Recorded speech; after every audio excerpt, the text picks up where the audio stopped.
ইন্নাল হামদুলিল্লাহ ওয়াসসালাতু ওয়াসসালামু আলা রাসূলিল্লাহ আম্মা বা'দ। আল্লাহর পথে দাওয়াত দেওয়া একটি মহান আমল, যা প্রতিটি মুসলমানের জীবনে অত্যন্ত গুরুত্বপূর্ণ।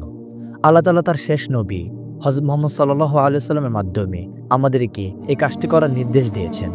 দাওয়াতের মাধ্যমে ইসলামের সঠিক বার্তা অন্যদের কাছে পৌঁছানো, তাদেরকে আল্লাহর পথের দিকে আহ্বান করা এবং তাদেরকে আল্লাহর বিধিনিষেধ সম্পর্কে সচেতন করা আমাদের গুরুত্বপূর্ণ কর্তব্য।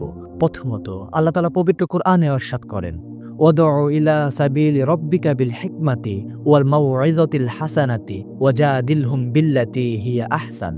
অর্থাৎ, তুমি তোমার প্রভুর পথে দাওয়াত দাও সুনিষ্ঠ উপদেশ ও সুন্দর ভাষায়, এবং তাদের সাথে তর্ক বিতর্ক করো সেরা পন্থায়। এটি একটি স্পষ্ট নির্দেশ যে দাওয়াতের কাজ কেবলমাত্র ভাষা দিয়ে নয়, বরং আমাদের আচরণ ও কর্মের মাধ্যমে হতে হবে। মহানবী সাল্লাল্লাহু আলাইহি সাল্লামের জীবনে আমরা দেখি যে তিনি তার চরিত্র এবং কর্মের মাধ্যমে মানুষের মধ্যে ইসলামকে প্রতিষ্ঠিত করেছেন। তার দাওয়াত ছিল নম্র, সহনশীল এবং উদার। দাওয়াত একটি অত্যন্ত গুরুত্বপূর্ণ এবং মৌলিক কর্তব্য, যা আমাদের শুধু অন্যান্য মুসলিমদের কাছে নয়, বরং অমুসলিমদেরকেও পৌঁছানোর চেষ্টা করতে হবে।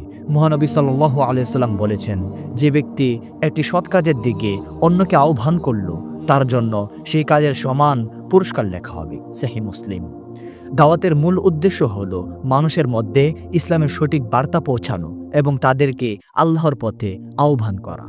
এই কাজটি করতে গেলে আমাদের অবশ্যই সহনশীল এবং নরম ভাষায় কথা বলতে হবে, কারণ কেউ যদি ইসলাম সম্পর্কে সঠিক ধারণা না পায়, তবে তার দায়িত্ব আমাদেরই। এছাড়া দাওয়াতের ক্ষেত্রে একটি গুরুত্বপূর্ণ বিষয় হলো আমাদের নিজেদের চরিত্র। যদি আমরা ইসলামিক আচার আচরণ এবং সৎভাবে জীবনযাপন না করি তাহলে আমাদের জীবনই হতে পারে সর্বোত্তম দাওয়াত।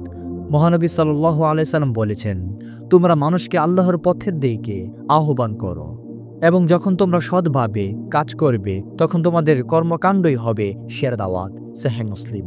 অতএব দাওয়াতের কাজ শুধু কথার মাধ্যমে নয়, বরং আমাদের জীবনের মাধ্যমে অন্যদের কাছে ইসলামের সঠিক বার্তা পৌঁছানো। আল্লাহ তাআলা আমাদের সকলকেই এই মহান কাজটি করার তৌফিক দান করুন। আমিন ইয়া রাব্বাল আলামিন।